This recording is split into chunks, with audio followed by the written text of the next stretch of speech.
Welcome to லக்ஷராஸ் kitchen. இன்னைக்கு நம்ம செய்ய போறது காளான் மிளகு வறுவல். இந்த காளான்ல ஏராளமான சத்துக்கள் நிறைஞ்சிருக்கு. குறிப்பா சொல்லணும்னா நம்மளுடைய மூளையோட உறுப்பை நல்லா சுறுசுறுப்பா வச்சிருக்கும். அது மட்டும் இல்லாம ஞாபக சக்தியை அதிகரிக்கக்கூடிய தன்மை இந்த காளானுக்கு அதிகமாகவே இருக்கு. எப்படி செய்யலாம்னு பார்க்கலாம். இது செய்யறதுக்காக ஸ்டவ்ல ஒரு கடாயை வச்சுட்டு தேவையான அளவு ஆயில சேர்த்துக்கலாம். ஆயில் நல்லா சூடான உடனே இதுல மீடியம் சைஸ்ல 2 பெரிய வெங்காயத்தை பொடி பொடியா நறுக்கி சேர்த்துக்கலாம்.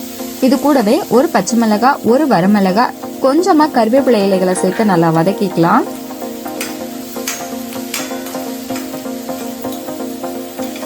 வெங்காயம் ஓரளவு வதங்கின உடனே இதுல 1 ஸ்பூன் அளவுக்கு இஞ்சி பூண்டு விழுத சேர்த்துக்கலாம். நான் இஞ்சி பூண்டை தட்டி சேர்த்திருக்கேன்.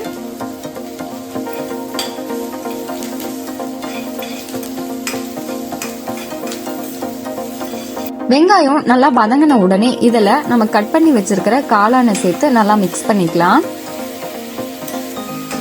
காளான் நல்லா மிக்ஸ் ஆன உடனே இதுல 1/4 டீஸ்பூன் அளவுக்கு மஞ்சத்தூளை சேர்த்து நல்லா வதக்கிக்கலாம்.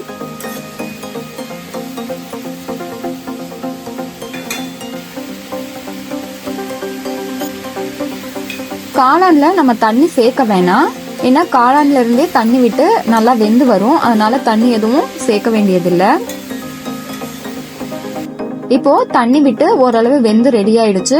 இதுல 1/4 டீஸ்பூன் அளவுக்கு கரம் மசாலா, 1/2 டீஸ்பூன் அளவுக்கு தனியா தூள், அது கூடவே 1/4 டீஸ்பூன் அளவுக்கு சோம்பு, சீரகம், 1 டேபிள் ஸ்பூன் அளவுக்கு மிளகு, இது எல்லாமே பொடி பண்ணி சேர்த்திருக்கேன். தேவையான அளவுக்கு உப்பு சேர்த்துட்டு நல்லா மிக்ஸ் பண்ணிக்கலாம். இதுல இருக்கிற தண்ணி எல்லாம் ட்ரை ஆகி நல்லா இந்த அளவுக்கு வெந்து வரணும். இப்போ இது நல்லா வெந்து ரெடி ஆயிடுச்சு. இது மேல கை நிறைய கொத்தமல்லி இலைகளை சேர்த்து நல்லா மிக்ஸ் பண்ணோம் அப்படின்னா சூப்பரான காளான் மிளகு வறுவல் ரெடி. இதே மாதிரி நீங்களும் ட்ரை பண்ணி பாருங்க. பிடிச்சிருந்தா லைக் பண்ணி, ஷேர் பண்ணி, கமெண்ட் பண்ணுங்க. மறக்காம லக்ஷராஸ் கிச்சனை சப்ஸ்கிரைப் பண்ணுங்க.